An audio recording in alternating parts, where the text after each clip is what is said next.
Today's Mob Rules is brought to you by Tinny's Audio Shack. Do you long to be a famous podcaster, videographer, or Twitch streamer personality? Don't bother with those overpriced microphones from bigger box stores. Just come on down to Tinny's, where we have the very best of the cheapest equipment you can buy. Remember, if it doesn't sound like you're recording in a bathroom, you're just not doing it right. Tinny's Auto Shack, located Midtown Anchorage on Spinar, between the half-eaten corn dog and the overturned shopping carts.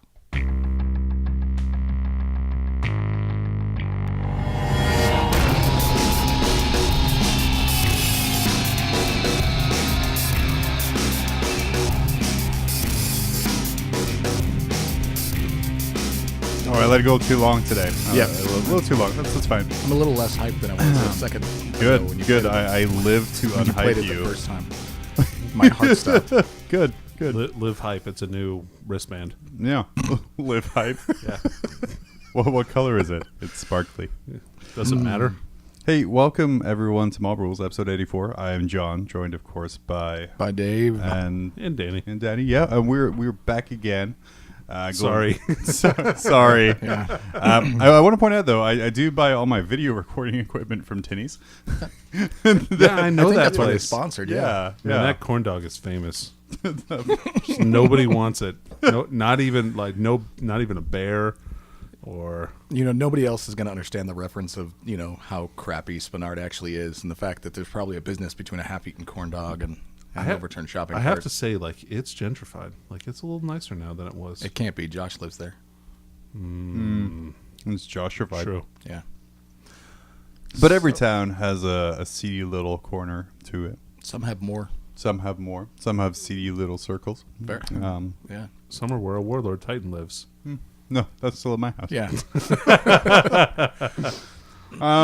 Dave, what you been up to? Oh, well, got a song stuck in my head a couple weeks ago, and I ended up turning it into a very, very terrible song parody, which I released to the world the previous Monday from this podcast.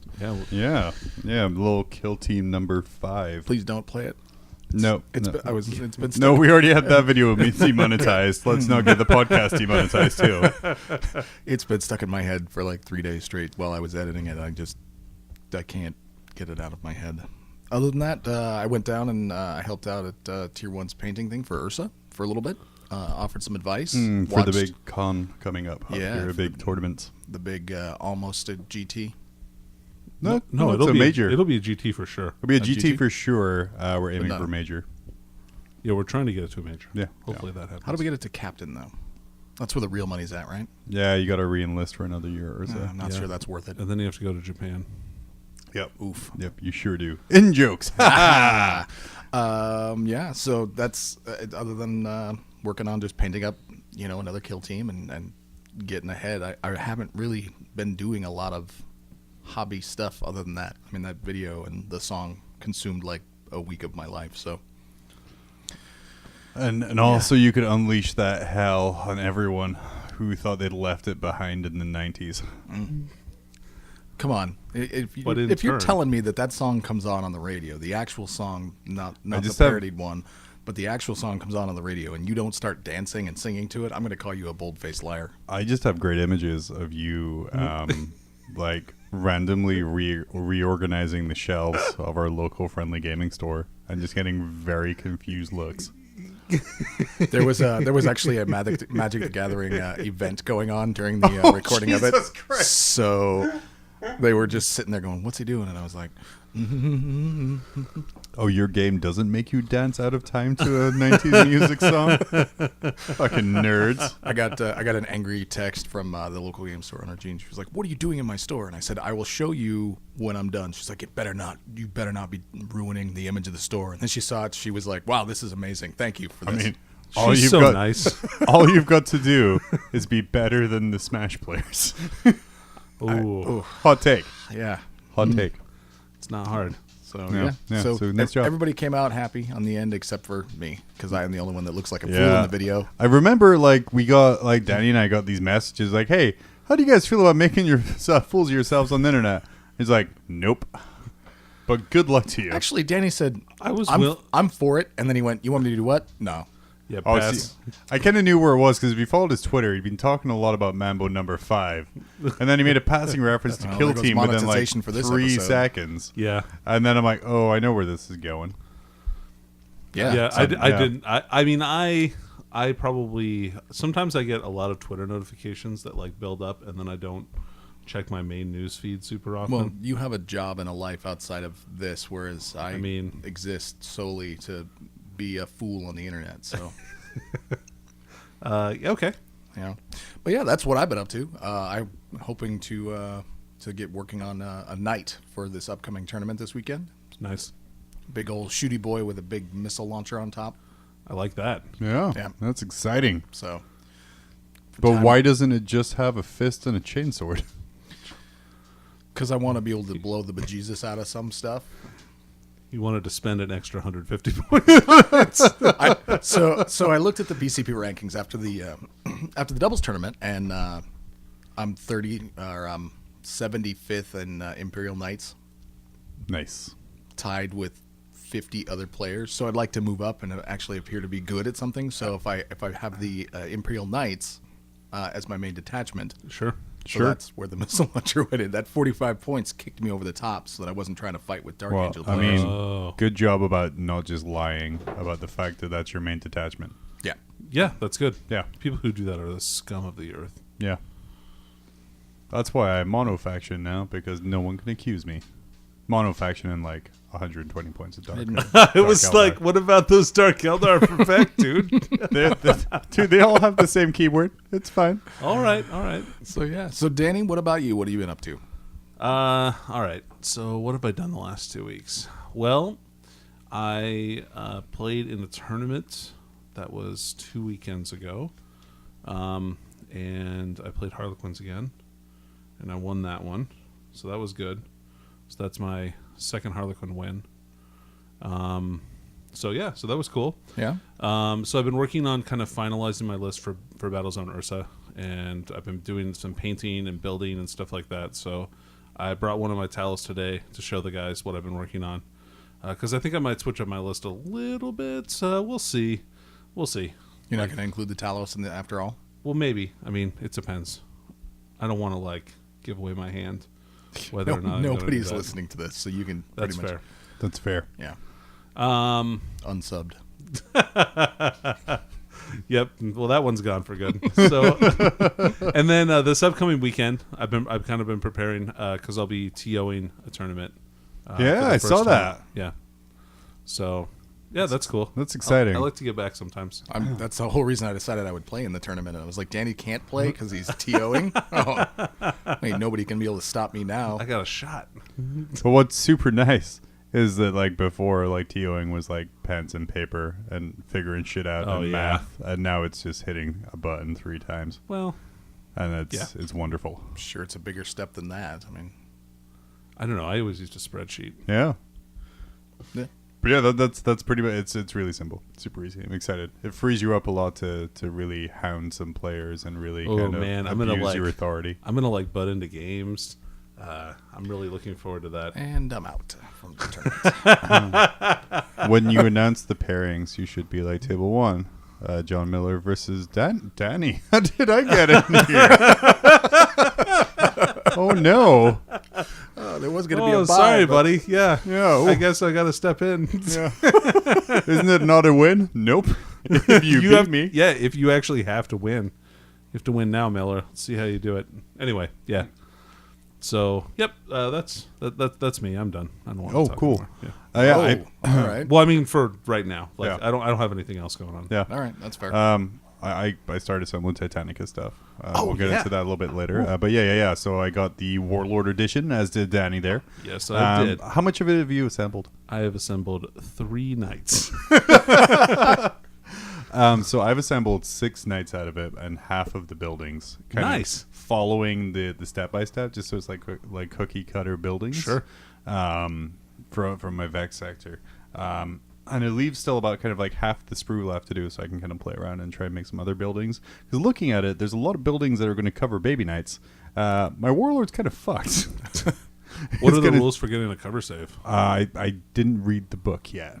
pretty good, Yeah, I would same. imagine. Yeah, probably. But yeah, those baby nights are a phenomenal kit. Holy cow. Aren't they great? Look gorgeous. They were so satisfying to put together. Like each of the legs, like the legs are like, what, 1, 2, 3, 4, 5.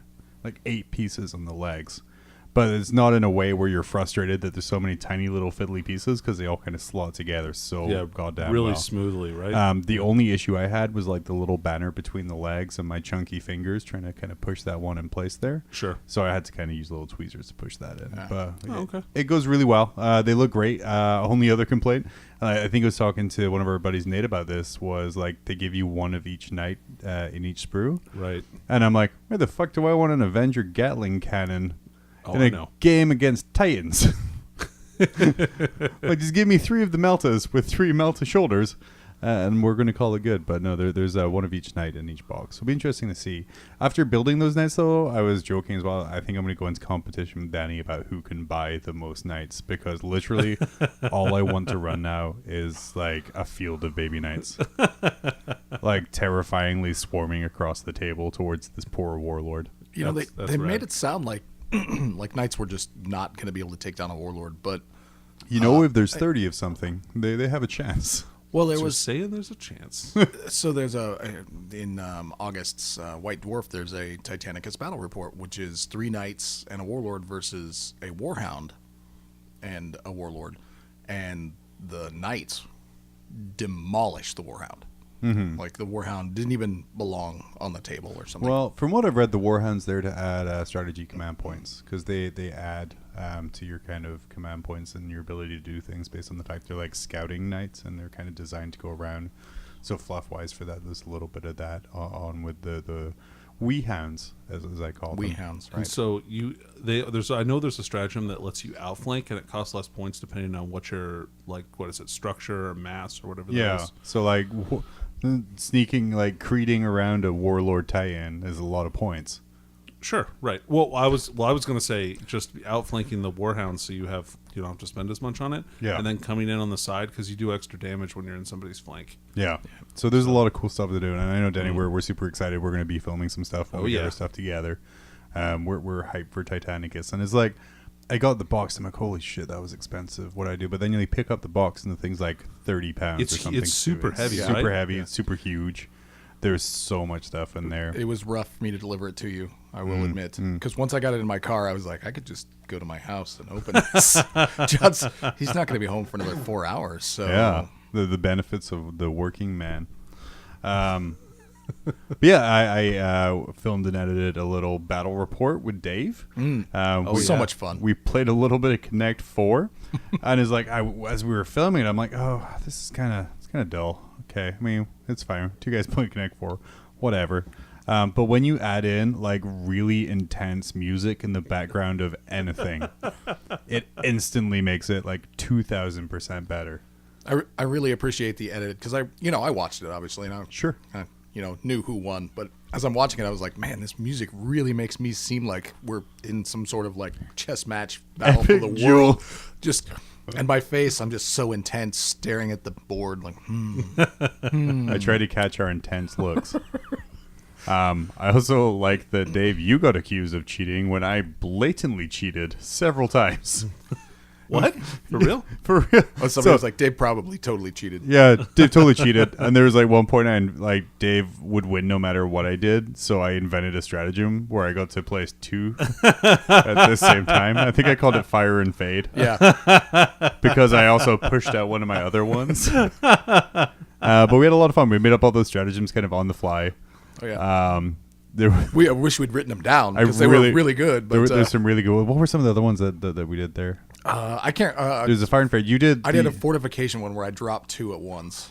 Yeah, my fortification was just like a Fire and Fade. Yeah. I did. Oh no, that was what it was. When I dropped 2 I got rid of 1 and dropped 2. That was my strength from death. Oh, Right. Because That's right. because 1 piece died, so 2 more could come in. And You had from the webway. oh yeah, for like a webway attack where I Yeah. just pushed out one of your pieces. Right, yeah. Because it was like so yeah, it was a lot of fun to do, and like I said, in editing made it even better. Still using those real nice mics. The nice they work. The Tinny Audio Shack. But Tinnies, for all of your awesome audio needs. But it was a lot of fun, and it's got our minds kind of going on other beloved games we can bat rep. And I think we have a couple really solid ideas that are just going to be really fucking stupid. Yeah. Yep. I'm going to be honest, but I'm very excited for them. Yeah. Also, I'm prepared to get frustrated when I'm playing them because I hate like normal board games. by the way, when we go down to LVO, are you going to have some extra space in your suitcase? Yeah. Because I'm at the rate we're going, I'm going to have to take each copy of these games that we create because people are challenging me to them. So, Oh, yeah? So I'm going to have to take Connect No, 4. I will make you a mobile Connect 4, like a travel Connect 4 game Oh. that you can like whip out your code at any time and just slam down on the table. Nice. Be like, fight! Bring it on! I started painting my Autark on a bike. I can see it. Yeah. I started painting that guy. I started painting a Wave Serpent. I started painting a bunch of Dark Reapers. Oh. And then I started looking at getting some Howling Banshees. Because I'm thinking of adding them to the mix. Because, like, I really like... So, in the beginnings I played with, like, a Wave Serpent. Tying shit up in combat so they can't shoot is amazingly fun. Man. And if a Wave Serpent does it well, what would a Wave Serpent full of Howling Banshees do to a gun line? Just a whole army, basically. Yeah, because that way, like, you can multi-assault with the Howling Banshees. And if it's like a IG gun line... then you were taking out like 6 or 7 tanks, possibly, if you stretch it out well enough. With the Howling Banshees? Yeah, because you can't fire Overwatch at them. Yeah, Right. and then the tanks can't swing back on them either because they're -1 to hit from the Exarch. Oh, yeah. So it's pretty good. I mean, they have that IG stratagem where like they hit on 2s. But Yeah. Crush them. Yeah, crush them. Yeah. But that's like, what, 1 tank? It's 1 tank, yep. Yeah, And so you still get armor saves against it. Yeah. So it's like, okay. Well, unless it's a Baneblade, because I mean, you would get That will crush you. You would technically get an armor save, but it's -3 or something like that. It's So. 2, so you get a 6. But I'm looking at so Howling Banshees are kind of, and they're not expensive points wise. They're good looking models too. Yeah, I mean, if we're looking at that aspect of them, sure. I'm just looking at trolling the shit out of stuff and kind of trying to tie stuff up so I can get close and shoot it to death with shuriken catapults. So yeah, that's kind of what I've been looking at there and kind of thinking about it. You're looking quizzical, Danny. Okay, so but you're putting a bunch of Dark Reapers in your army, dude. Why would you bother with shuriken catapults when you've got Dark Reapers? Man, I still love them. We're gonna talk about that in a little bit here too, because All right. we got some question here. But yeah, that's about all I've been up to is kind of getting some stuff repaired, getting my Titanicus built. Dude, yeah. I just built the knights because I'm like we have the warlord built and painted, so like even like Danny, we're playing like, which is kind of like the base box stuff. Right. I'm like a titan ahead, so I can kind of really half-ass it from here on out. It's true. And yeah, that's about all we've been up to. We got a tournament coming up this weekend, like I said. Me and Dave are planning on playing. Danny's planning cool. on running it. I was going to ask you, John, if you were going to play, but I'm pretty sure I'm not working that day, so I'm going to go by. I don't think I'll do amazing because I'm going to try a new variation. Sure. But, it'll also be good. Yeah. It'll be fun. I'm also planning to not do amazing, but that's just because I'm not good at ITC missions yet. Yeah, Practice. yeah. I got a game scheduled hopefully for this week. Yeah, Saturday. 3 of them. It's on Wednesday. Yeah. Yeah, well, that's good. That's early. But yeah, we're going to take a break. We'll be right back. Dude, I'm the best. I took first place at another tournament. First off, stop with the thunder and lightning. You don't impress me. And second, let me check out the BCP rankings. And I don't see you on there.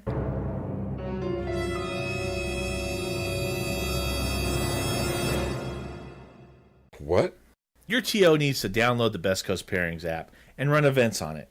After the event, the results are uploaded into BCP rankings, and the best part, it's easy and free. But I play multiple game systems. No big deal. The BCP app can be used for any game. A ton of events every weekend are using it, from major international tournaments to local stores. And now that it's available on Android devices, you're going to have some serious competition. There can be only one. BCP Rankings is a fun and exciting way to measure how you or your team stack up. No matter what you play, your score goes to an overall ranking, or compete to be the best in a game, a circuit, a region, or the world. Download the app or visit www.bestcoastpairings.com for more info. Best Coast Pairings. Are you the best? All right, and we're back. All right. And a completely unedited transition from break.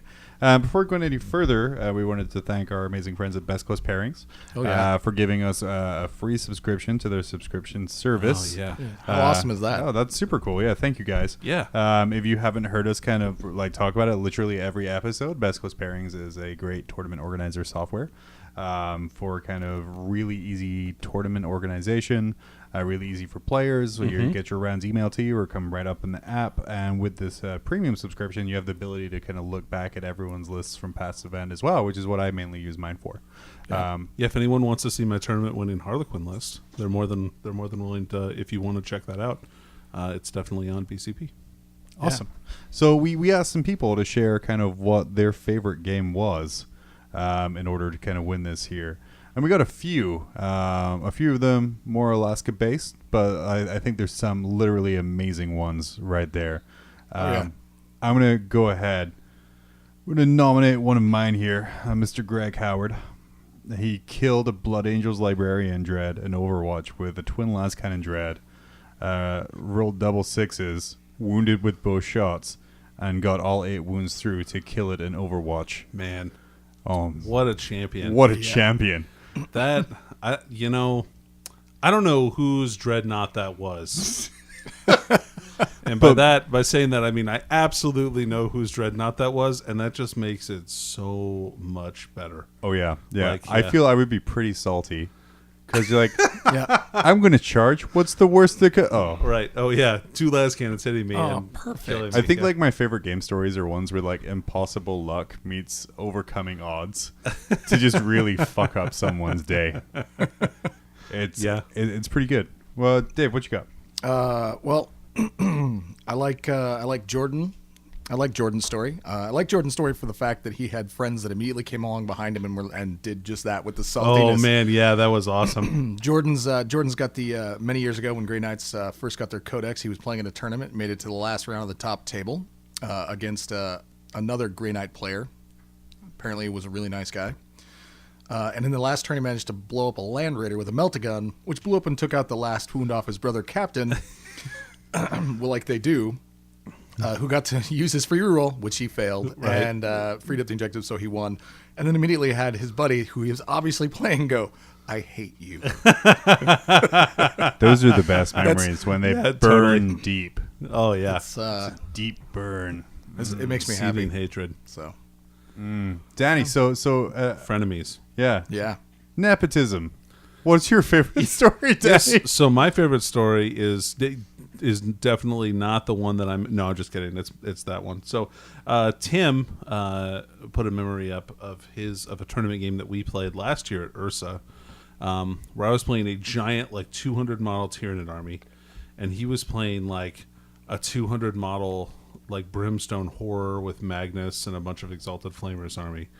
And it got to the around the last turn, and we had like 8 minutes to get, because we were both like, it wasn't that we were playing slow, it's that it was like 200 models on each side, and so we only got to, I think, turn 4, so we played turn 4 in 8 minutes between 2 of us, and we were rushing through it like as fast as we possibly could. And at the end of it, like to try and secure the victory, at the end of it, it ended up being a draw. So like it was like all this effort for nothing, but it was fine. It was a good game. Like the fact that we got a draw was really good. On the last turn, I managed to kill Magnus and a Demon Prince, which was pretty epic. So in those 4 minutes, I managed to do that, Wow. which is like really amazing. That's some hot, fast dice rolling right there. yeah. Really is. That's super good. So Well, out of bias, we have to disqualify Danny's entry because we all know that playing against Danny is no fun. So that just leaves one person then on this list?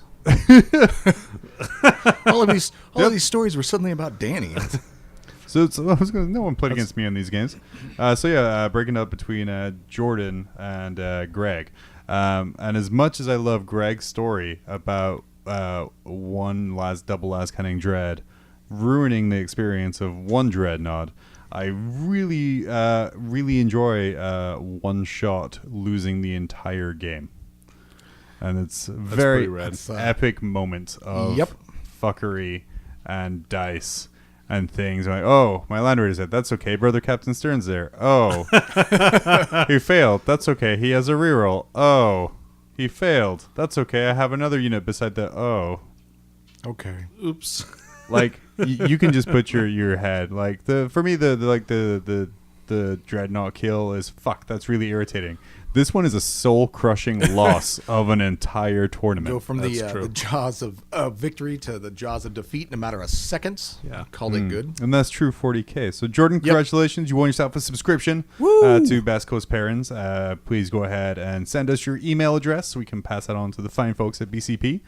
Jordan does also run a really good blog where he has some good reviews of the latest codexes and books coming out. Oh, cool. And he Yep. does post that on our Mob Rules page, so please be sure to check that out. And yeah, that's all we got to give away. No more frees. At the moment. No, at the moment. Hopefully more. If you want to give Yeah. stuff away through us, let us know. I'm actually We'll trying to give give shit away. How many grotesques do you have now? How many Talos? Oh, do the I Talos do you have now? have? 6. So be on the lookout. There's going to be a giveaway of 6 Talos coming up very soon. Probably before. right after the big FAQ or right after chapter approved. All of our giveaways will be tied to nerfs and codex changes. I've had 6 Talos for a really long time. One per unit. Yeah. Oh.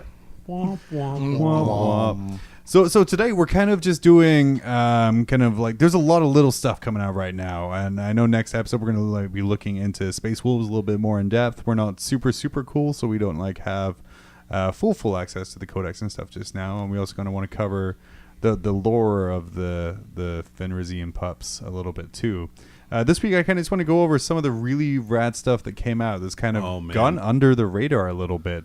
Or some of it over the radar, but there's been a lot of stuff that's been out the last few weeks, guys. Yeah, I don't for know. real. I feel like there hasn't been very much at all. Like they could have pumped out a lot more, right? I mean, No. Adeptus Titanicus. I still have money in Right. my wallet. It's clearly they haven't pumped The- out the enough ga- stuff. That's your fault. Yeah. Don't put your faults on us. Adeptus Titanicus came out. The long-awaited game being talked for years. Yeah, literally years. I think the rules have been ready for a year. Probably. Blood Bowl hit was super popular, so like, oh shit, let's make these in plastic. So that's kind of where the delay came from. But it's finally here. It's a new 8mm scale, which I think looks amazing. it does. Really does. Some other people aren't too happy about. It's $290 for that sort of like box set, Yep. which I think is a fantastic deal. Other than some other people don't.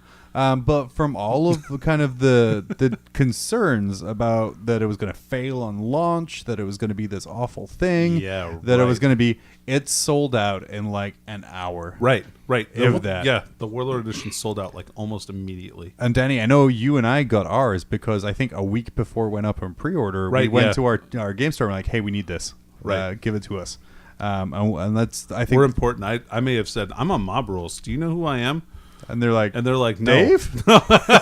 Yeah. But you suck. Why would we give you that?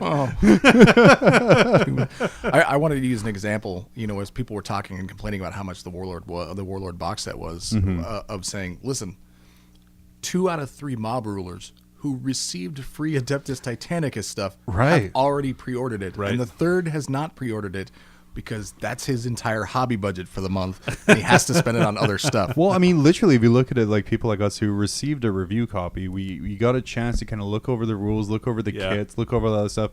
We combined spent like $600 Right. on the game itself. And that's not including the Reavers and the Warlord. I maxed out on man. those so bad. the Wee Hounds when they come out. But yeah, I so mean, it's a great game. It's super. Is it super in depth? Yeah. Is there a lot to each model? Absolutely. But guess what? You probably only have like 5. Right. So that's kind of where the trade off comes. There's going to be a lot more strategy. If you like honestly, like Danny, we were talking earlier about kind of like side attacks being more effective and all this other kind of Oh, stuff. man, yeah, I if love that you stuff. loved old edition fantasy and like flanking and kind of moving around and adjusting ranks and things like that, that seems to like scratch that itch a little bit there because there's a way more about positioning in this game. Sure. Than that. There reminds too. me of the old templates from 2nd and 3rd edition for vehicles. Yeah. Oh, yeah. That side. Well, or like, side and front armor. Yeah. Yeah.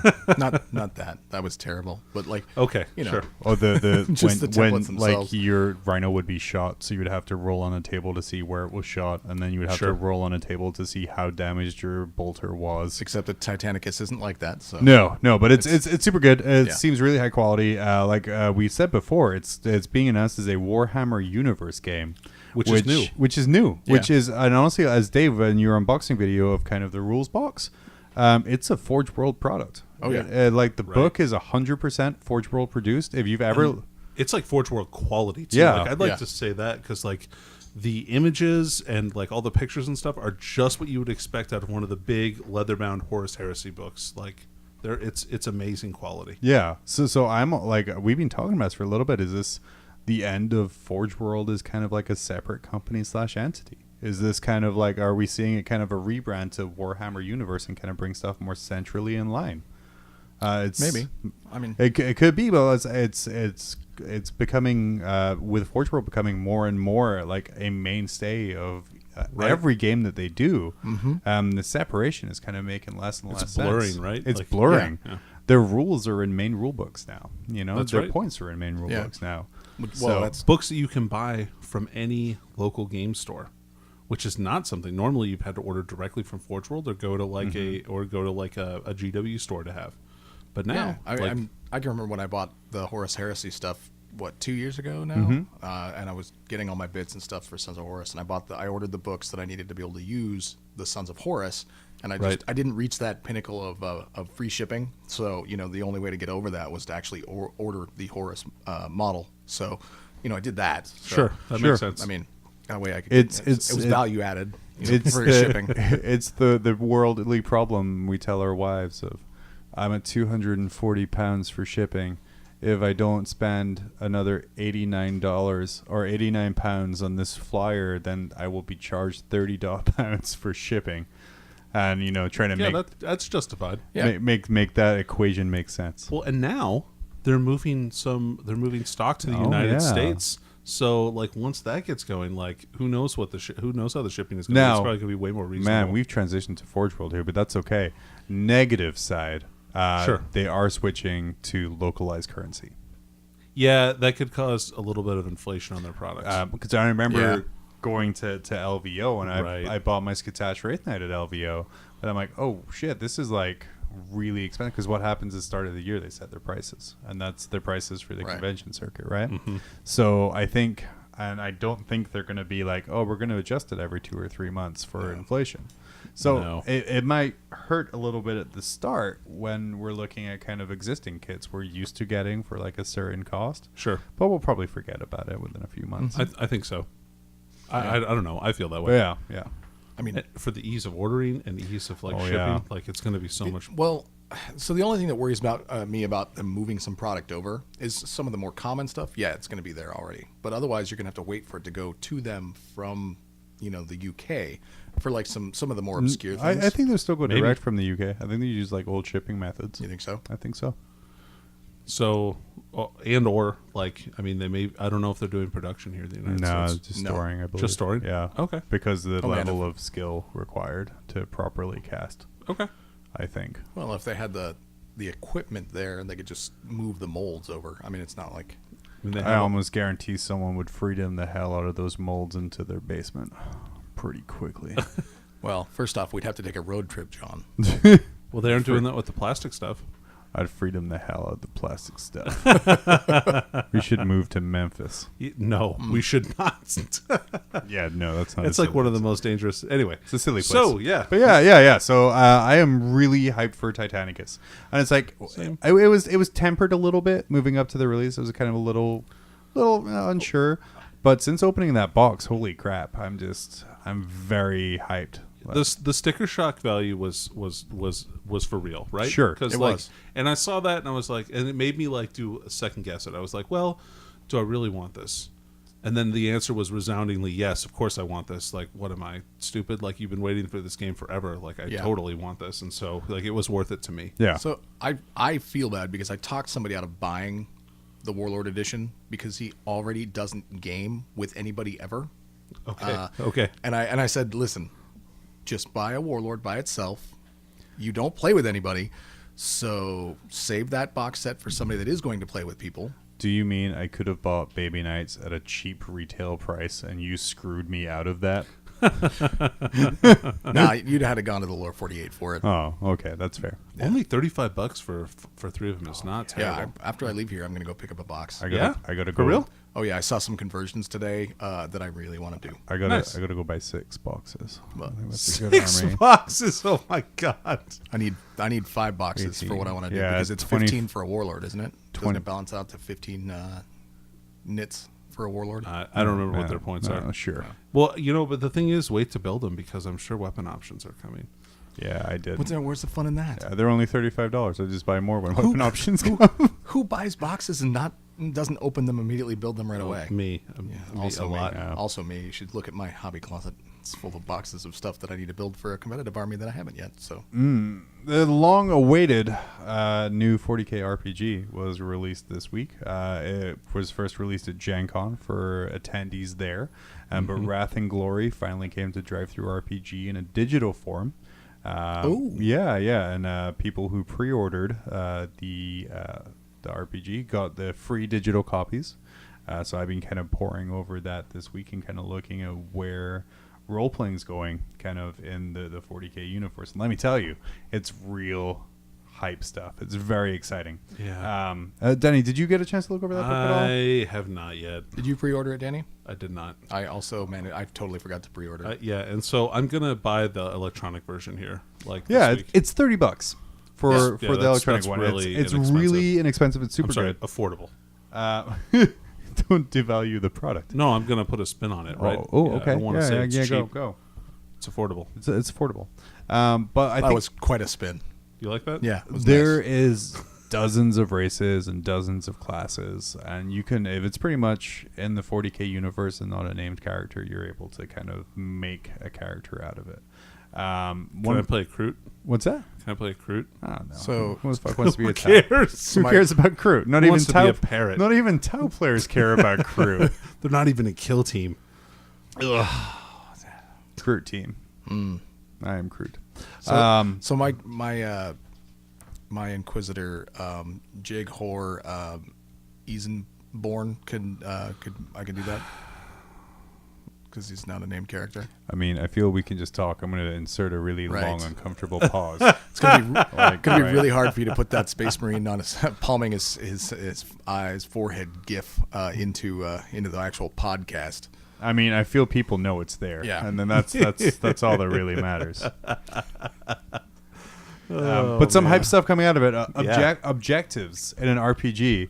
It's entirely thematic based. It's not necessarily your objective isn't, obviously your main Have you objective never is to played do an this. RPG before? Because there are objectives in RPGs. But Usually it's when the these- tavern guy tells you to go into the dungeon and rescue Oh, the princess. but these That's an- objectives, my friend. Why does the bartender? Always have that information? I don't know. Really like, seedy. who is he to hand out a contract for the princess? These objectives, my friend, are Is he amazing. licensed? If you are Bonded. He's bonded. if you are a space marine, Which I will be. You can you roll like a D3 for your objective, right? Pretty standard stuff. One of the objectives is you make mention of the fact that the Codex Astartes does support this action or does not support this action, therefore forcing you to narratively game. And I love that. Can you imagine? You're like, oh shit, I'm running low. I got to get some fucking experience out of this. Open this door, please. The Codex Astartes does not support that action. Yes, points. So you put up some screenshots of some of these objectives, and the Mechanicus ones made me so happy because calculating out somebody's percentage of success or failure, like for real from their stats and telling them what their chances of doing that are amazing. It's so good. Yeah. I mean, and they're all super thematic. They're all really good. I'm trying to get like my actual copy here so I can look it up and say some. But they're all great, and they're all thematic. Like the Imperial Guard. Oh, I'm sorry, the Astra Militarum one there. Is the kind of thing is like if you refer to the Imperial Primer. Oh, nice. Which is like, oh shit, I own an Imperial Primer. Oh yeah, you better bring that to the table to read with. So yeah, because I like imagine like and just the way it kind of, it's exciting to be kind of not forced, but kind of guided into this narrative play. And kind of guided into this way of thinking and speaking. Kind of It helps. It helps, especially if you're playing with players who aren't necessarily kind of like, are either new to role playing or kind of new to a group. Right. Kind of helping them like, hey, your objective is just to say things that do or do not apply to the Codex Astartes. And like, oh, what is that? And like, oh, it's just a book of rules, man. And they can really go from there and roll with it. Yeah, make it nice. Because like, what if you get it wrong? It's you're like a radical legion, like the Black Templars or something like that. Oh yeah, sure. Like, oh, that doesn't support it. It's like, what the fuck would you know, man? I'm a space wolf. I'm a space wolf for R.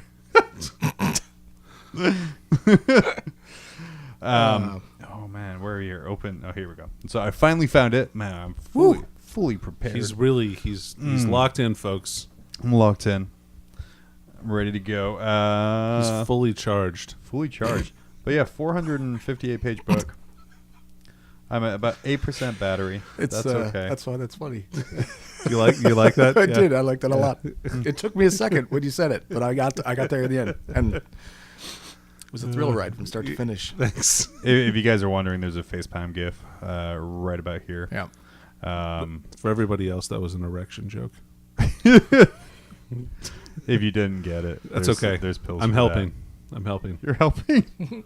No. You're not. I mean, I'm not going to help you get an erection. Well, that's what you just said. Sounds like that's what you were doing. Yeah. All right. Stop. I mean, yeah. Hey, somebody's got to do it, man. I know. Yeah, but it Jeez. didn't have to be you or me. Okay. I'm gonna put that qualifier in there right now. So here's another thing: the way they balance the characters, because we played a little bit of Dark Heresy, and a Space Marine very quickly becomes overpowered to the point of ridiculousness. I think the last time we played Dark Heresy, Danny, the Space Marine just killed everyone for us while we like played hot potato with a live melta bomb. Let's not talk about our Dark Heresy game because it was like it put the dark in Dark Heresy. Yeah. So- We know how to. Isn't that the one with Ted like decided to rewire something on the outside of the ship? Oh yeah, the first thing was Ted decided to reconstruct the airlock to the ship, and we all had to waste all of our fate points to not die. But the tier restrictions. So there's like restrictions to how good your guy can be at each tier. Like tier 1 is called One Among Billions, and like tier 5 is Agents of Fate. Oh. So yeah. So it's kind of like the elite of the elite of the elite, and then that's kind of like a little way of balancing. So your we're dude there. basically never going to get to tier 5. No, we'll be solid tier 1. Okay, tier, got it. Tier 0, maybe like one upon trillions. How many characters should I bring to this session? When we how many copies of my character? Just one. It's single elimination, Dave. Oh no. Single elimination. Here we go. So like the Dark Angels Legion trait or chapter trait. They distrust anyone outside of their chapter. They suffer a penalty for interaction tests involving anyone outside the Dark Angels chapter, Oh, that makes sense. which is really thematic. fantastic. The Imperial Fists, they have -7 to all saves against shooting from anyone. I want that to be accurate so No. badly. They suffer a penalty to saves versus death. The saves versus all shots are instant death. Ignore armor. Yeah. Until there's one left, in counts which it- case then They count as a college shot to the gene seed. Yeah. Called what's- shot to the gene seed. Yep. What's super nice, so the Dark Angels here suffer a penalty for interaction tests involving anyone outside the Dark Angels chapter. Space Wolves suffer a penalty for influence tests for authority outside of dealing with their own chapter. Oh, that makes sense. So it's like really like kind of nice, like simple. You don't know me. You don't know me. You don't know where my long fangs are. What, motherfucker? But Oh, yeah, man, there's I just can't wait to talk about long things. they're so good. I mean, So Sorry, are you going to sorry. play Space Wolf? What do you mean? Am I going to? he's Don't going you to mean I'll break out my Space Wolf army? No. For this, not. Oh no, Nothing. I'm not gonna. Dude, we're not gonna play Space Marines. No, I'm putting like so for the podcast we're going to be recording some Wrath and Glory campaigns, but there's a strict tier 1 power limit on literally everyone. Which, by the way, a Sister of Battle is tier 2. So What's a scout? a Space Marine Scout, I believe, is tier 2 as well. Probably tier 3. at least. But we're looking at Sister's Battle. characters. We're looking at like an Inquisitorial Adept. Can I be a Skitari? Yeah, well, there's Skitari here. Yeah, sure. But I will say that a Rogue Trader is tier 2. Oh no. A Oh, no. sanctioned Psyker is tier 2. And a scout is tier 2. How about a guardsman who's completed 14 hours and 59 minutes? Well, I mean, we got to put a timer on your clock. That's tier 5, dude. One and only. But yeah, what Danny was talking about with the Mechanicus objectives is, okay, here are the 3, and I'm not going to go through all of them. I'm just like super hyped. But the Adeptus Mechanicus objectives, the first one is you praise the Omnissiah as you commune with the machine spirit. So you get, your objective for doing that. Objective 2, it says calculate the odds of any given task and provide an estimate for either survival and success, or both. No, your math doesn't have to be right. Danny's you can just sit and regular kind of I'm literally going to run the numbers. I'm going to ask what your I'm going to get stats, and I'm going to be like, "Oh, you're going to do that in game." What speed is your treadmill at when you exercise? Is it plus or minus 2 DM? You will lose 1 pound in 1.36 months. And then the final one objective is to reminisce about a forge world you have visited and compare it to the current location. The flowery fields of Styges 8. So you're just gonna be like Marvin from Hitchhiker's Guide to the Galaxy. Yeah. Oh man, I'm sorry. Scutari is tier 2. I might update us to tier 2. Okay.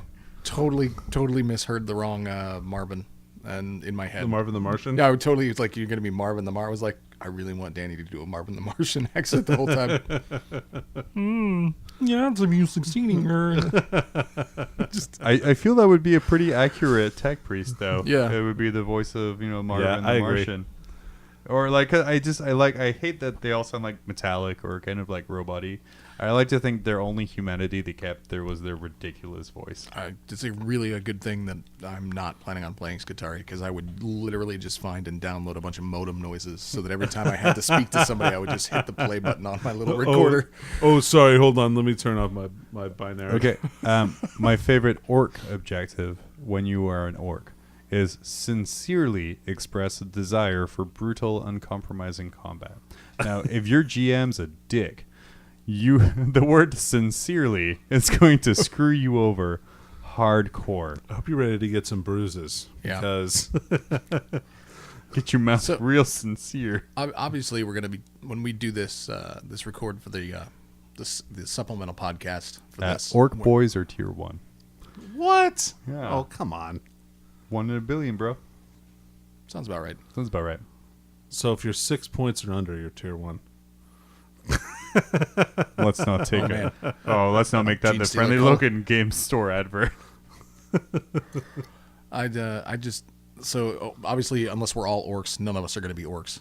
None of us will be, because Yeah. I think at least one person at this table physically retches at the sound of people pretending to talk like orcs.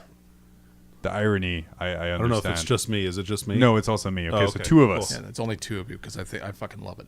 Ugh, got you I can't wait for the Orktober, as they're calling it. I guess. I mean, we all can't wait for October. Oh, right? for We're sure. excited about October. But I'm really excited about like the next Avengers movie, but I'm not going to fucking start talking like Thanos, or I'm not going to put on a that's Tony Stark accent. because you can't pull off that accent. Otherwise, you would have And- started already. and you don't have ball sack chin. Well, you don't know that I have a beard. Yeah. Oh, that's I true. was gonna say. You could be hiding that under there. Yeah. So could I. With a No, click Danny, of he's a with, Balchinian. So could Dave. with a click of my nuts, I'll wipe out. We've half cuddled the before, Danny. You models. know I don't have a ball chin. It was one time. It was cold and we needed the warmth. So yeah, there we go. Yeah, and then we have Space Wolf Codex. I wrote that on there, but then I was like, let's just talk about that next time when we all read it, and we can talk about like sagas and puppies. I think and you're the stuff only like one that actually hasn't pre-ordered it. I probably should. I didn't pre-order it. I'll just buy it from thought you did. iTunes. Nope, not yet. Yeah, I'll just buy it online electronically. Maybe, I don't know. I must be one of the old. Well, I'm an old person, so I probably- really prefer to have a paper copy than a digital copy. I do want a physical copy of it. I should. I'm Yeah. going to message Gene when we get done. Yeah, okay, well, I'll have her hold too. I'll let you buy me one. Oh, gee, really? Bad. Isn't it bad enough that he paid for half of your copy of Adeptus Titanicus? Now you got to get him to buy your Space Wolf stuff too. I gave him a model to sell to someone, then he put Oh yeah, that no, money I know. on credit but there. for the story, he deposited the money. I was there, so he put money on your account, so he paid for it. I mean, that's how it works. That's what Jean actually said when I said I'm picking up your copy. She's like, "Well, Well, Danny paid for half of it, so Oh my God, she's so confused. So then she walked over and was like, "Danny, is it okay if Dave picks up John's Titanicus?" And I'm like, I should should I maybe message her and be like, "Hey, I went to pick up my copy of Titanicus today." "Oh yeah, And it's yeah." not there. that'd be awesome if you could do that, so that I never get a chance to record anything in her store again. So I love the Danny put the money on my account for it, and Dave, I literally had zero to do with the transaction apart from building a bunch of baby nets. But yeah, we're gonna. John manipulated us into doing all this legwork I don't know for what him. happened. Yeah, How did that happen? I'm pretty fucking good. You see God, my you wife. are I good. wasn't even I didn't going there on I didn't even Saturday. see that. Good times. We're gonna take a quick break. When we come back, I really, it's important to me. We're gonna talk about expectations. Earl Hagen was a legend. In 1960, he whistled his way into Hollywood and into our hearts. Decades later, he made a comeback, lending those lustrous lips in the 1980s to such bands as the Scorpions, Guns N' Roses, and Pat Benatar. A half-century after his humble beginnings, he's at it again. This time without cumbersome musical accompaniment, he'll have you wetting your whistle and whistling along. His new album, Earl Whistles Disney, is sure to be a hit with all generations. Order now and receive a bonus album, Earl Whistles More Shit, a collection of previously unreleased material of Earl's favorite songs through the years. On this bonus album, he demonstrates his newly mastered technique of inward whistling. Order yours today on compact disc or double-length cassette. Also available at fine retailers such as Walgreens, CVS, and participating Sam Goody stores. Earl Whistles Disney. Buy it today. You let that man fade out, Dave. Don't you dare say anything. Yeah, Dave. I don't know where I stopped it, so that makes sense. Perfect. That'll fit right in. Perfect. So tempering expectations is what I want to talk about. And it kind of comes from... I kind of wish you had the old Saturday Night Live music at this point. The from the commercial that was like, lowered expectations. I mean, When was that? What God, it was year probably of before you were both born. Yeah. God. Don't be so old, Dave. It's real easy. It's really depressing. Like, it's making me fear for my Gonna have to start my later years. How many times do we have to teach you this lesson, old man? Yeah. Your oldness is making us sad. Sorry. I'll just get my Our walker and sadness start is heading to my making him truck. old. I'll probably be there by the time you guys finish the podcast. Geriatric Dave. Hashtag Dave sucks because of the dentures because he's so old. Oh. Dave Gums. Hashtag Dave Gums. But yeah, I love all these hashtags. They're my It favorite. helps his job. Yeah. It does. It does. Tempering expectations is something I Yes. want to talk about with the impending October release, which, by the way, fucking called that they were going to wait for the pun. If you could have more pun-based releases, UW, I know on Twitter I gave a few examples of what could be good ones there. But expectations are like stupid through the roof. Like, let's talk about orcs. Right. I mean, I know it's not something we do, not an orc podcast, but right now, I think the expectation is if the GW doesn't release a Ghazghkull Thraka that's literally slightly taller than a knight, people are going to be like, this is bullshit. He should be bigger. Where are my Primarchs? I do hate the discussion about prime orcs. I feel like everybody's just don't read the goddamn Beast Arises book, but sure, cherry pick it for the good stuff. Yeah. There's going to be so much really good orc stuff that it's going to get washed over. It's very similar right now to what's going on with the Space Wolves. Like, Danny, you and me have both looked at, seen what they've released on their site, and it looks freaking great. I mean, Yeah, listening to a bunch of the different reviews and things like that, like, I have a pretty good idea of what's in the book and what it has and what it doesn't. And but I think that people had this unrealistic expectation, maybe they assumed they were getting Leman Russ. I still think that Leman Russ is coming. Yeah, I But don't doubt that. I feel like they're laying a setting right now on Vigilus. Vigilus. Vigilus. Yeah. On Vigilus. Because they started off with Kill Team, And they Right. snuck all this stuff in, like, right on top of it. And without, if you weren't paying any attention, like I wasn't, because I was like, Kill Team's fucking great. Sure, right. Well, it is. You've got the Gene Stealer cult battling the Skitarii on Vigilus.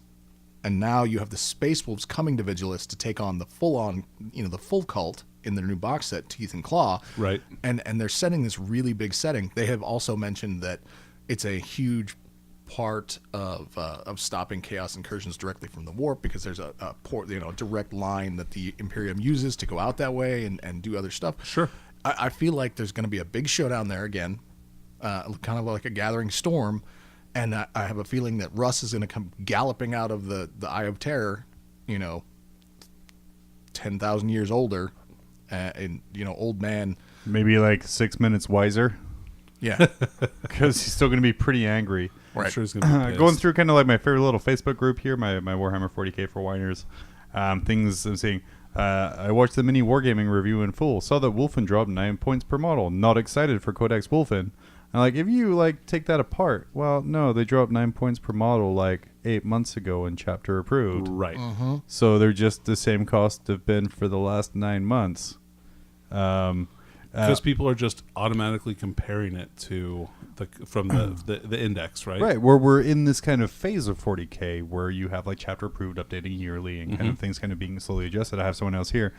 So now we have to pay and drop weapons to get the same invulnerable on our melee dreads as a Leviathan dreads get for free. Fun.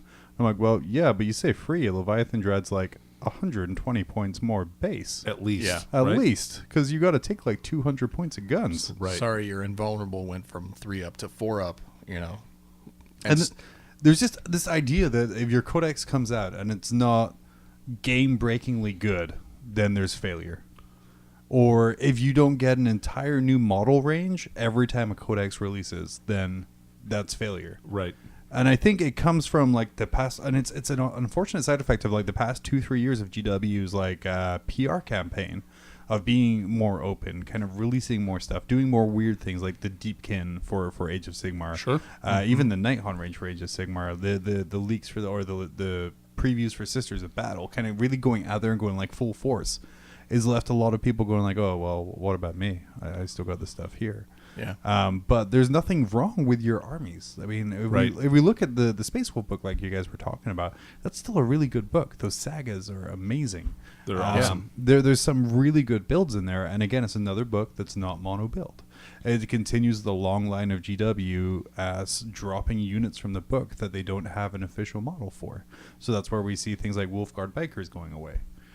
We see things like, if it doesn't have a simple model that someone can just buy right out of the box. Sure, we all love converting and building stuff. Right. But the way they're going is if it doesn't have a simple model, then it's probably not going to be in the book. But just wait, right? Like, okay, so when they finish completing doing all these codexes, like they're gonna have to continue to release new models and new units and things like that to keep the game fresh. Yeah, and you can't just let it stagnate. And so eventually, probably by the end of the year, we should have most all the codexes out. I don't know if Gene Stealer cults are coming out this year or not. Who knows? But I'm sure that Orcs and Space Wolves are. And Space Wolves come out next week. But Orcs for sure coming out in October. And then I actually Sisters think- of Battle are supposed to come out in the new chapter approved. They're supposed to have a preview list as reported by Games Workshop. So if Gene Stealer cults don't come out in January, which I'd be shocked if they were not out. I'm pretty sure 100% codexes will be released by the end of the year. I think so too. I actually think they'll be out by September-ish. Okay. I think, well, at the, October would say beg to differ. October is in October. After September. Right. So if Gene Stealer cults come out, if you got August for Space Wolves, you got Gene Stealer cults in September and Orcs in October, and then they can do their storyline because Sisters of Battle don't need a codex. Well, it depends, right? Nobody plays them because they said the next 2 books are Orcs and Space Wolves, but they might change their mind, right? Gene Stealer cults are sneaky; they could pop up in there. It's thematic. It's thematic, right? They could, they could do a little ambush. They are running the. They're running the storyline, the story arc they're doing. It would fit in. Orcs also fit in but giving Gene Stiller Yeah, based on that, I mean, because they're basically racing around the Badlands, which is what makes Speed Freaks work, right? Yeah. Mm-hmm. And so that all ties into that too. So, but anyway, eventually they're going to release these books, and they're going to need to make more releases. So your armies are going to get new units. I would be shocked if we didn't have a new Space Marine Codex next year. Like a base Space Marine Codex. I can see some major adjustments, but I don't know if they'll do a new book or not. I hear they're going to drop Primaris units by 10 points per model, making intercessors viable again. Making intercessors basically free. 8 points a model. They're going to drop them by like 7 points a model. You know, Primaris are going to They're go going below. to drop them by 1 wound, and they're going to change their intercessor bolt rifles to bolt guns, and the models will be shorter. Hot take. Hot take. I think intercessors are worth their points right now. I completely agree, but that's just because I like them, and they do great at holding backline objectives. That is what they are designed to do, and they're awesome at that. Yep. Anyway, But yeah. if they get below 6 points a model, There's- that means they're tier 1, right? No, tier 5, so that I can actually be an intercessor. But there's an obscenely huge expectation around every release now, and every Right. release has to be this huge thing. And it seems to be a lot of people, and it's just a vocal internet minority. But there's this huge ideal that this is how it has to be, you know? I have a serious problem with the current. I mean, they have to keep. GW has done such a great job of escalating each single release that it feels like they just have to go more and more over the top. Like, you know, you remember the first time that you went to a strip club and you just saw a half-naked woman and you were like, wow, that's amazing. The next time you went, you had to see a little more of the half-naked woman, otherwise it just didn't do anything. I feel like that's what's happening here is you have to, every time you're going back to the strip club, you're having to see more. And eventually we're going to run into the champagne room where we all know there's no sex. So, you know, what's going to happen when we've hit that top tier of release and there's nowhere to go from up for their product? I'm sorry, did I lose you guys with that one? I mean, I got lost in the strip club part. Did I you was just like, start reminiscing back to I just LBO started- 2017? I just started thinking about strip clubs. Yeah, Sorry. thanks. I got started thinking about strippers, You but still got some glitter in your beard from that trip to Vegas. moving. Well, like back to orcs. Okay, this gigantic Ghazghkull Thraka that people want. If people look in the art and the story about how an orc grows, if Ghazghkull is knight-sized, he would also be about 9 inches wide. Right. Sure. Right. Yeah. So it would be like a war machine, like a troll king, like the mountain troll king. Yeah. Guy, right.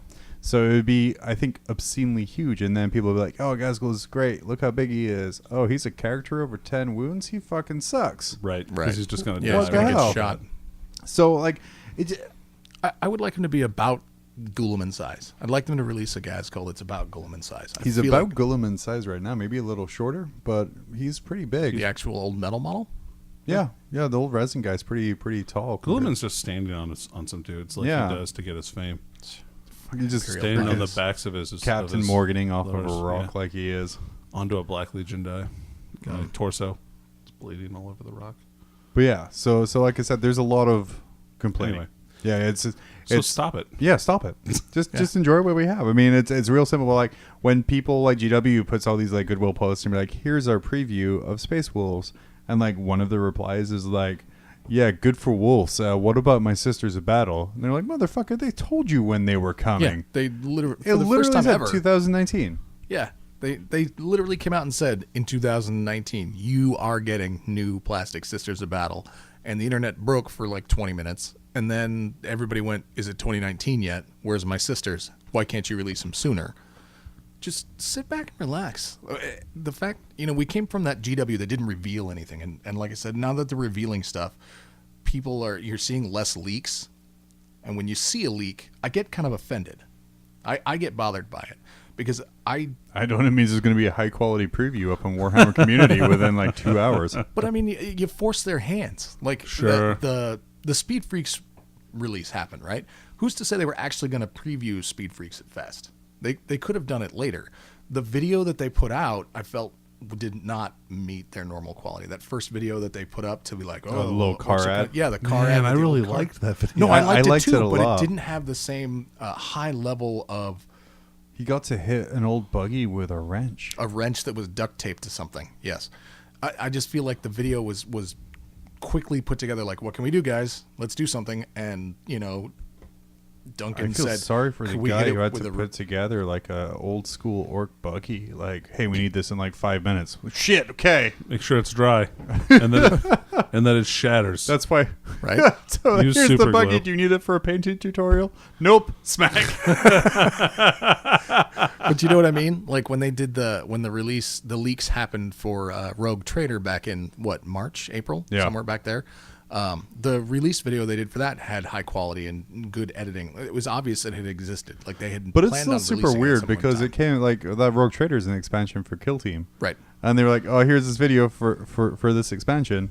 And it was like, oh, then there's like, it's a Rogue Trader. And like, is it a box game? No, look, it's Nurgle and there's a puppy. Look at the puppy. And the internet broke because Yeah. of the puppy. it And now that featured we heavily know in the that it's kind animation. of like it's an expansion to the Kill Team rules, we know that both of those factions are going to have rules for main Kill Team as well as kind of that ship combat and inside of that thing. It's super hype. I'm very excited for it. But yeah, it's just there's an expectation, a certain neediness coming from the community right now. That's like if like I play my one specific build of my army. This new codex does not play exactly to my one specific build of my army. It's almost like 7th edition fatigue, where people are like, oh, this invalidates my army. Like, yeah, dude, you have like 17 options now, but this Yeah, one isn't right. the best. right. My army is exactly. no longer the best, so So who cares? Well, game over. You know, Slash wrists. people will get over it if they won't, or they won't. They probably won't, but they just need to take a shower and wash all the salt off. Well, Yeah, salt soluble, guys. it's just it's fine. I have seen a lot of people bitching about the people that are salty about it. We talked to Mark, who is the top ranked ITC Space Wolf player. Sure. Who was just totally stoked about it. He didn't have Yeah, a he's bad thing pretty to say excited. about He's it. on pretty set. excited. When the top ranked ITC player is hyped for something and not salty at all, y'all need to get over your shit. To be fair, okay? like a lot of the time outside the game, Mark's hyped for like the sun. I'm not saying he's A pain smart. pot. It's short. No, he's smart. He's I love it when he sniffs to get messages from other space wolves. On the I don't like it it's when very- he marks my car though. It's very irritating when he marks his victories. He just goes up to the TO and starts First time peeing he on a shoved piece of his paper, nose. and I'm like, "Hey, I won!" But yeah, that's about all I want to say about that. Just tempering expectations, guys. Yeah, It's just, let's calm it there's down, cool guys. shit coming. It all Relax. works on the tabletop. I don't think outside of like I was gonna say outside of Tau, but even Tau have builds that work. Yeah, I mean, if every army was the same, then you'd be playing like a really bad version of 30K. Nobody like maybe wants to- book 130K. I can't. Yeah, and well, who actually wants to play a cookie cutter army anyway? I mean, don't enjoy having a different set of lists you can do and making it completely different. Nobody does Primaris like I do, and I'm fine with Because that. nobody does Primaris. Then they're wrong. well, I don't know about that. Solo Primaris from one faction without a command battery of guard. Sure, Yeah, Ooh. solid. dude. Yeah, we'll see how long that sticks around. We'll talk about chapter approved another time, or Yeah. the big FAQ, Yeah. because there's I mean, there's good changes coming. yeah. We think. But can we also, guys, anybody listens to this, if you know somebody that is tossing out those leaks that force GW's hand early, could you Go please faster. could you please please tell them to shut the fuck up, okay? I don't want to see your crappy leaks ahead of time, some grainy photos that you snapped while you walked into a bathroom and some GW employee would happen to be reading Speed Freaks 2, the speedening, and you just snapped a cover Shit, we shot of haven't it. even seen Speed Dude. Freaks 1. I know. It's all right, The speed need sounds awesome. Though. Dibs on Speedening being my buggy name for Speed Freaks. Good one. Speedening. I just But want Speeding it in to has like stop. 17 ends because he didn't know when to stop writing. So just speeding in. Yeah. Okay. But yeah, that's Yeah. about all I want to say about that. Hey, let's move on to something fun. Hey, Japan's a country. Good. Excellent Nice transition. Yeah. segue. Fantastic. The blind pack box Space Marine Heroes exclusive to Japan have been announced as being released worldwide soon, which Yay! I'm super excited about because there's some really rad models in there. Yeah. There's I like some- that captain. Yeah, well, here's the thing: if you Oh, get, do you want him? I mean, yeah, yes. I mean, well, here's the thing: Do you not want even if you on I've purposely, got him. even if you on purposely like pull 10 of the same Marine, you got a fucking tack squad. So Nah, you know. you don't. Even though they're blind boxes, it's. Oh yeah, you don't get a you tag do. squad. But when it was in Japan, GW created a fantastic Japanese website to promote this wonderful thing. It was written in true Japanese. It was quite great. However, Google Translate is a thing, and some wonderful person a year ago ran this entire website through Google Translate, and I wanted to share this with you because if you haven't seen it, it's quite fantastic. Let's start with the tagline. Warhammer 40,000. That's a picture, so that translated fine. Sure. Right. The far future of the darkness that place yet a severe, the only war is left. Whoa. I mean, I'm Confucius level shit right there. yeah, that's pretty good. Let's meet our first Marine here. Due to the scalp covered with burns and the distortion of the voice emitted through the breathing assistance machine, Adrian Callistus gives an impressive impression to the viewer. Since the Ultramarine fights harsh trial of joining,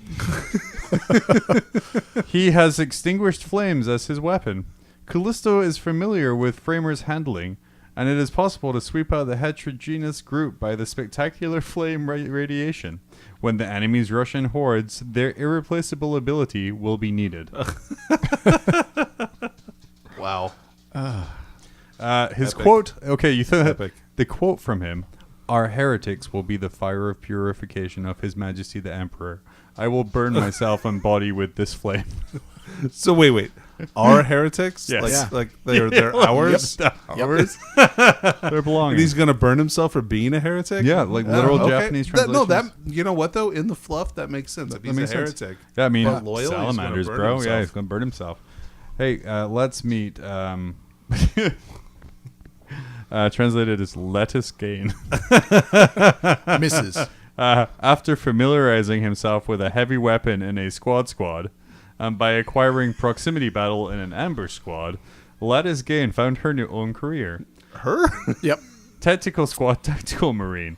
His speed of fire is amazing, even if it is shooting while running to the front line. The bullets he shoots hit the enemy with ruthless accuracy. There are a few things that go out the rights of the gains in the shooting while moving.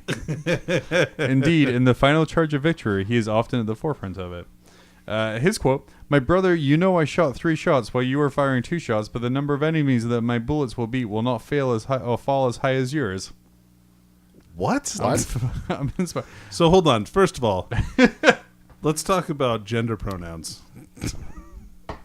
Like, I don't want to assume the Space Marine's gender or anything, but like, I mean, looking at the art, he has a pretty sweet mullet. Oh no, it's just shading, but it could be a mullet. man, anybody can have a mullet. Oh yeah, I got one now. It's pretty sweet too. Yeah. Hey Dave, why don't you tell us about Danatos? Danatos. Oh, well, Danatos is a fantastic Space Marine. Heavy bolter used by Space Marines' heavy weapon boasts the weight and enormity that even an ordinary person cannot lift. But for Danatos, Triad, I would assume like the gang. who knows? Danatos Triad. Love guns are eternal buddies and are trustworthy friends. Love guns. The recoil generated by the shooting of large bombs is enough for bones, but it does not bother me for the Triad. Now, the Triad is even looking forward to the brutal rebound of the love gun as a sign of a wonderful explosion that Round happens 2. inside the enemy. Okay, wait. Is he talking about finishing inside of the enemy with his love gun? I don't know what you find funny, Danny. He's going to use his love gun to finish inside the enemy. Sounds perfectly perfectly legitimate. grim I'm dark. sorry. Explode inside the enemy, right? It's a wonderful explosion. His quote is the annihilation of the enemy? ? Sergeant is what I want. He's gunning for that promotion. Okay, let's do Ozadan Vanel. Is spectacular even at the skill of bolter. But he gradually became an expert on explosive throwing due to its excellent strength and sharp eyesight.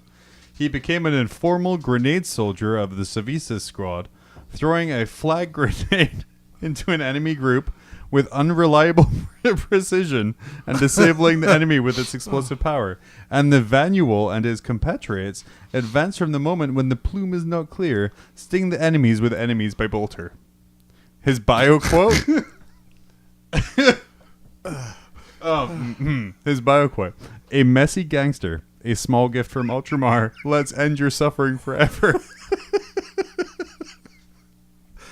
Oh, man. So him and Triad probably don't get along super well. Okay. The gang thing. Allow me to read the fluff. One of the parts of the fluff is kind of... Hey guys, Christ attack at the Emperor's name, courage and glory. Severus jumped over the obstacle by jumping over as soon as the rebel was eased. Brothers will also follow the joy of voice and follow him. Tesserus has already advanced a few steps ahead of the power sword and shining the plasma pistol brightly. Brother Castor and Titus gangs each other's sides, shielding the bolt gun while avoiding enemy bullets and proceeding with the aim to the chest wall of the cathedral destroyed by the enemy. So let our players never forget the Space Marine battle cry of "Hey guys, Hey, guys. hey guys!" It's a Rick Moranis Marine. Okay. Some of the faction words. Chaos is translated as Chaos. Space Marines are translated as Empire's Army. And heterosexual... Orcs. Heterosexual, bracket, Xenos. Oh, Xeno. Oh, okay. Yeah, nice. Yeah. Nice. Who can forget the classic Brad Angels? Brad Angels. Man, that just seems racist. Yeah, instead of Blood Angels, it's Brad Angels. Like they can't pronounce the L's? Like, come on, guys. Oh, Jesus. Oh, jeez. The final surgery with the black carapace on really fucks with the vocal cords and the ability to form letters. How about the Adeptus Custards? But Danny, tell me what Warzone they're fighting on.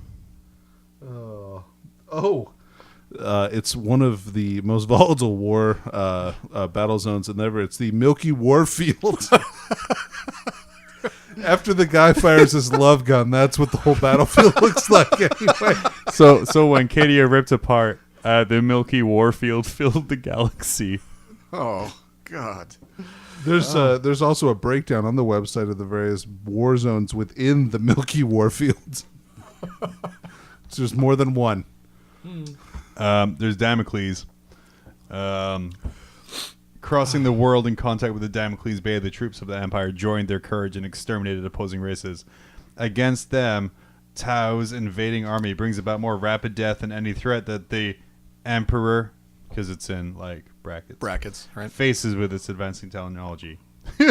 What about Bar? Not Baal, but Bar. Bar, yeah. Brad Angel's army led by the battle leader Dante confronted the attack of the collective fleet Leviathan of the Cryptus Star region. Brad Angel, who also fought even the Adjudicator Serratus, Astra Militarum, the Fresh Tiarer. Oh, first year! Oh my God! A Necron had protected the world of Mother Bar from the threat of Tyranid while playing Great Sacrifice. Hey, what about an M41 when there was the invasion of the Great Greedy Things? Over the ultramarine world of McClag. No, McClag. So the Necron section is called M41. The Rise of Old People. That's my year. Dave, I know your next army. Yeah. Or M41. Is it Brad Angels? Because I'm thinking it might be. Brad Angels. Brad Angel's army. M41, Leviathan swinging. The two tentacles that the collective fleet Leviathan stretches hit the vital point of the Empire. Destruction of the destruction was deeply carved into the space of the storm, the space of the extreme, and the space of the sun, respectively. It is the outbreak of the third Tillan campaign. From McClag to Ultima Markyria, the army of Empire successfully destroyed enemies and released the Star region. Oh my God. Oh, that's good. That's some good stuff. Why don't we Google Translate more foreign words? Oh, dude, that needs to happen. That needs to happen so bad. much often. Maybe we try and find like a Japanese copy of Codex Space Wolves and run it through Google Translate. Ooh, that sounds pretty good. We are going to take a quick last break, and we are going to come back and wrap everything up for the episode. Go bar for the Brad Angels. If you're in the Anchorage area and need your hobby fix, head on down to Tier 1 Cards and Games. Whether it's 40K, X-Wing, Attack-Wing, Yu-Gi-Oh!, Dragon Ball, Pokemon, War Machine, Age of Sigmar, Malifaux, or even Magic, the Gathering kind, not the Siegfried and Roy kind, Tier 1 Cards and Games has the space, the players, and products for you to build your forces and destroy your foes. Not in Alaska? Enjoy our snow suckers. We've got none. And while you're stuck inside, check out Tier 1's live Twitch stream at www.twitch.tv/Tier1Cards. Streaming ITC format, 40K starting at 11 a.m. Pacific Standard Time on the last Saturday of every month. Oh, boy. God. Okay. God damn, Brad. Semi-recovered. Oh, God, that was... Not even remotely. Why didn't we lead with that? Oh, never mind. Because I lead with my love gun. Yes. To let it Makes explode explosion. inside my enemies. In your warfield of the Milky Warfield. The Milky Warfields. Where the Brad Angels defend their home world of Bar versus the greedy things. Dude, it's like I'm talking about 40K. Or the awakening of the old people. It's like I'm talking about like 40K with my kid or something. It's a greedy thing. It's an old man. Dave Crons. Oh. Dave Crons. Hashtag Dave Crons. By popular opinion, I can't wait to see how many of these hashtags actually pop up after this podcast. oh, dude, I'm gonna do like all of them. You better write them tomorrow. down when you edit through so that you could actually search for them. Do I have to listen to it when I'm editing? Probably, I just try and listen for pops and ignore them. So you ignore me? I do. There's no pops. As a couple things to wrap it up, a little bit of feedback from the listeners. We're keeping all the voicemails to the end unless they are very kind of pertinent to the episode. So I have one voicemail, and then Danny, I also have one email that you and I can maybe answer here. Okay. I already answered it because he had a tournament coming up. Oh, okay. So, yeah, but we'll kind of talk about it a bit. So here, Sorry you lost. here is here's our little first one. Hey, y'all. My name is Mike. I'm from Connecticut. Actually honeymooning right now, doing an Alaskan cruise, and I was disappointed to find out that even though my boat is stopping in Anchorage, I am not going to have time to stop over by the shop and say hello. But I've been listening to you guys for probably about 6 months now. Definitely one of my favorites. I got nothing cheeky to say. Just wanted to let you know that I am not going to be able to come see you, and I'm sorry. Goodbye. Oh yeah, dude, that was Hey, sad. no, that's sad. Hey, and this really fits into what the kind of the feedback was, that it's just us kind of patting ourselves on the back. But you know what? I like that. Yeah. And Mike, if you were in Alaska on a cruise ship, I absolutely guarantee I served you at my place of work. Because guess what? 99% of my customer base is right now. Cruise ships? Cruise ships. Homeless people. Well, that's the 1%. Did I hear it correct? Did he say he was Ironically. actually on a cruise ship right now? Yeah. Okay, so kudos to Mike because he really likes the show, and I'll tell you Yeah. why. Because making a phone call from a cruise ship is like $400 a minute. Oh, he's in Anchorage at that point. He took an Alaskan cruise. He was Or, in I Anchorage. mean, he could have been at one of the ports too, like Yeah. any one of them. And Yeah, they yeah. could have made a call because it is still the United States. Just so everybody knows, This is America, Dave. America. I don't know what kind of Yeah, but once you leave the countries- cruise ships, you go out. I'm talking about on the cruise ship itself. You actually having to make a phone call while you're on a cruise ship. You may as well just give them a kidney because that's what it's going And, to cost. You know, thanks for your information. Like I wouldn't Just have the known math. that, but like Just giving you a heads up. there's a lot of good information that old people have about cruises. So really glad we got We got to talk about that. Just good. Anyway, you know what? I wish you'd played that for us sooner because I would have. I would go down to the port to meet somebody. heck that's coming yeah, up. Yeah. dude. If We you're- would have had a sign for you and everything. Yeah, I've if been you like Mike if you're from Connecticut. dedicated Yeah. enough to listen to this thing, then yeah, sure. You dude. Yeah, come meet seriously. you. Show up and provide. Bought you a coffee, man. Just Well, I would've say just- your name I is would've just Mike given from him a patch. Connecticut. Oh yeah, Yeah. I've got some in my car. So do I. So does John. I throw them at people that piss me off on the road. It's probably the best use. I've been sending them to people. We've been doing so. There's been a Whoops. there's like a sticker exchange going on. Oh, that's cool. And it keeps ramping up. Like it was at first, it was just one guy sends us. He's like, check out these stickers that I got, and sends out a sticker. And the next thing you know, like I'm getting stickers. People are sending stickers back and forth as I send them a Mob Rule sticker. I'm getting back like 5 or 6, so I had to up my game. So I just started throwing patches in there too. And now it's like, oh, they're giving patches. I can just I got to up my game even further. I can just see people like now. sitting, trying to figure out how patches stick to things, like just like holding it up to things and then letting it go. Is this a magnet? I mean, like this doesn't How stick. do magnets work? Oh, this is a cloth coaster. Cloth coaster. Oh, it's another good use for it. So buy your cloth coasters today from Dave, Danny, or John. Oh, only yeah. $2.50 each. Mm-hmm. You need a set of at least 4 to have it be classy. Right. That's true. That's You true. don't want to have mix match cloth coasters. No. That's Hey, let's read an email real quick. Oh, Hey, sure. And also, Mike, thank you for your reply. Very kind yeah, words. for real. Thanks, Mike. Seriously. That was yeah. like a super cool thing to receive, and it was a really nice thing to hear. And let's all pat ourselves on the back real hard. Only John patted himself on the back. But I enjoyed it. He did. Okay, so my email here from a gentleman called Aaron. Hello, Mob Rules. First of all, Wait, just wanted hold to... on. Aaron? No, or how is it spelled? It's Aaron, but a different Okay. Aaron. No, that's fine. Okay. Continue, please. First, I wanted to just thank you for the awesome job you guys do on the show. You consistently make me laugh, and it really helps me run out the clock in the job that I hate, and I'm soon leaving. Yes. Nice. Okay. In your latest podcast, someone, I believe it was John, mentioned that he uses Dire Avengers and Azerman and has success with them competitively. Here's my question. How? I ask because my friend is new to 40k and is interested in trying to win Best Painted with his Eldar in a tournament. At the same time, he doesn't want to get rolled every game. Obviously, Dire Avengers look far better than Guardians, so if there's a way he can run Avengers effectively, it would really help him out with his goal of Best Painted. How do you do it? What's the strategy behind it? I know around here that my friend will really surprise people, as despite living in a city with well over 1 million people, we're told that we're really the only 2 Eldar players in our local competitive scene. Thus, they won't be used to his list, let alone if he surprises them with Dire Avengers. Anyway, I really appreciate your time and I look forward to hearing from you soon. We need to make a decision quickly as he has enough time to paint them well. Thanks again for helping making our first appearances in the tourney scene a long list of war crimes. Nice. Your friendly neighborhood Archon, Aaron. Oh. So, Danny, how do you run Dire Avengers? Okay. So first you set up Azerman in the middle of the board, but like a little bit further back from your deployment edge, right?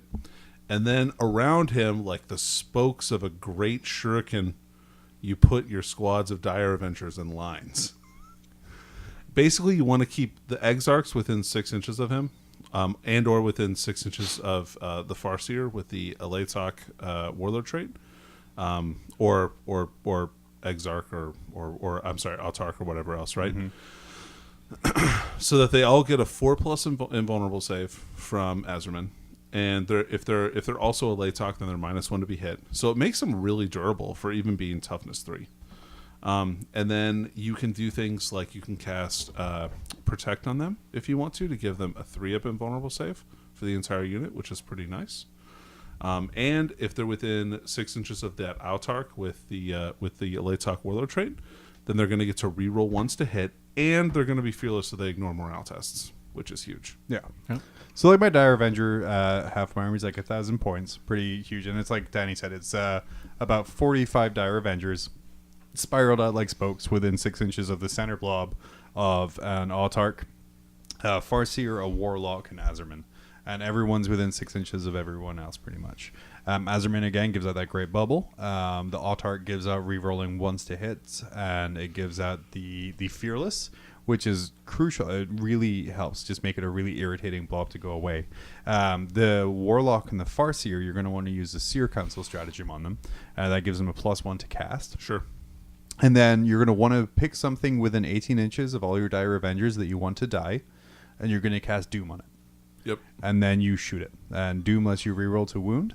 I've legitimately destroyed a Custodes Grav Land Raider tank with 1 round of shooting from Dire Avengers, because Doom was cast. And that's kind of where it comes from, because I have things in my list like the Hemlock. I have things in my list like dark creepers and things that people quote unquote know are scary. So they kind of get focused on first rather than the dire Avengers, which you just kind of run up the board. You advance and you can still shoot your shuriken. So you advance up, you shoot your shuriken, and they're like, oh shit. So that's gone. And you can do massive, massive damage. I think toughness 8 things, I do like 15 to 20 wounds around a shooting on them. It's pretty insane how those dire Avengers can be. But to have that work, you have to be within 6 inches of Azerman. You have to be within 6 inches of an Autarch. You have to be have your Farseer be within Doom range of something. Doom has to go off. Right. So there's a lot of variables that go into that. Doom is like the most critical power for any Craft World Eldar player, really. If you don't get Doom off, it's not going to feel like it's as effective as it could be. Like, you're going to measure all of your shooting phases with Doom as being like a given. So just be really kind of cagey with casting that power. Try maybe casting other powers first. Try and waste some of the denies. Yeah. And then always remember Runes of the Farseer to let you reroll one or both of your dice for Doom. Yeah. That sounds like really solid advice. Yeah. And also, I need to apparently start checking the email.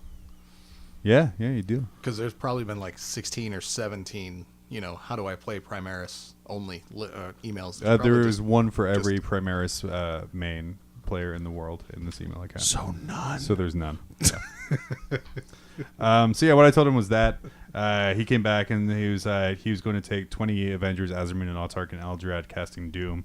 Okay, cool. Yeah, it's a solid sounding list. And if I wasn't taking a Latok, Ulthway is is a really good second choice because I like to feel no pain. And if you have Eldrad, you can start casting powers with Will of Assyrian, which gives a 6-inch Fearless Bubble from Eldrad and +1 to deny the Witch. So that people really want to try to get that off too. He's going to get Doom, Fortune, Executioner, Smite with a Warlock until auto create a scenario where one squad is 4++ with a 5-up feel no pain, the other is 3++ with a 6-up feel no pain. Cool. Add in 2 Wave Serpents and a Guardian Bomb, and it's a surprisingly hard to kill mob of elves pummeling you with Shuriken Fire. Yeah, which is pretty much what my army's about. It's really irritating to remove. But the bad side of that is if the dice don't go your way, it falls apart like a wet paper towel. It doesn't matter because you can't blame the dice. You can't even think about your die rolls. You just got to let it wash over you and move on. That's right. Yep, 4-ups are really swingy. They're either really good or really bad. That's been my experience. They're never average. Yeah. Yeah. But that's it. So moving on, Dave, you got anything you want to plug? Well, no. I just want to say, Aaron, send us pictures of the army. Oh yeah, sure. Please, show us the dude. You're a pro. Yeah, send us pictures of the army. Let us know what it looks like. Always interested to steal other people's paint schemes. And plus, it's Ulthway, so you got mad props from me. Oh yeah, because Danny's an Ulthway main. Actually, I mean, I'm not an Eldar main, but if I was, it would be Ulthway because that's what I did back in Epic, way back in the day.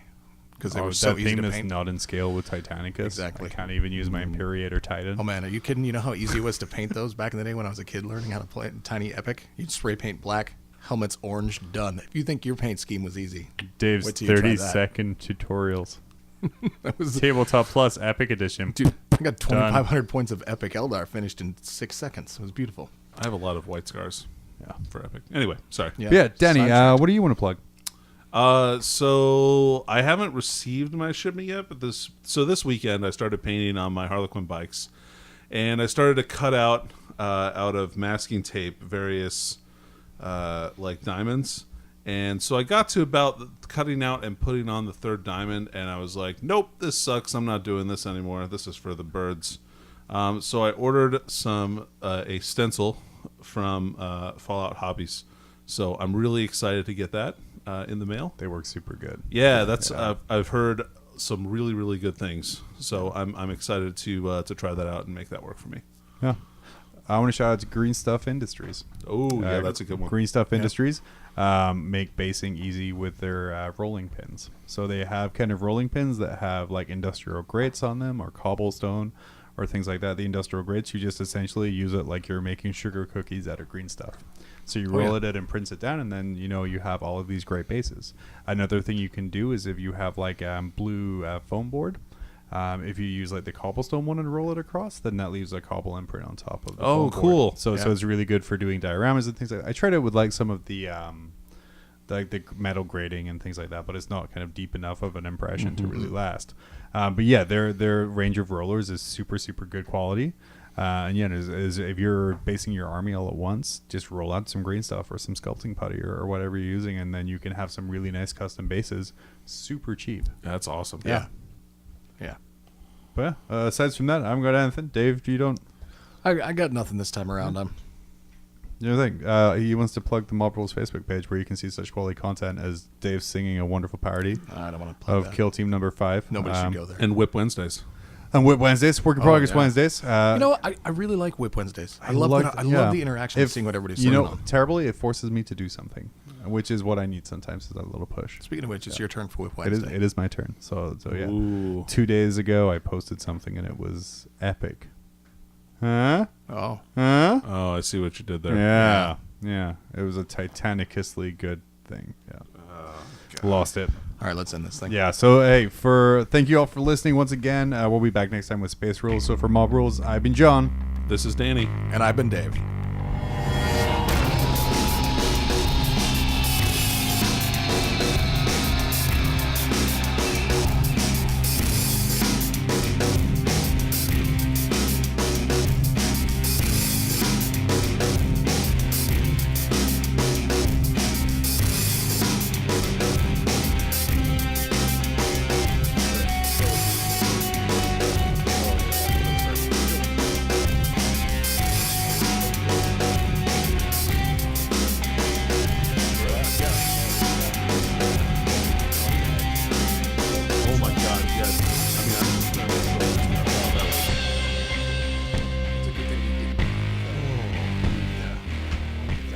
Why did we leave with this? Because we aren't this funny. Unreal.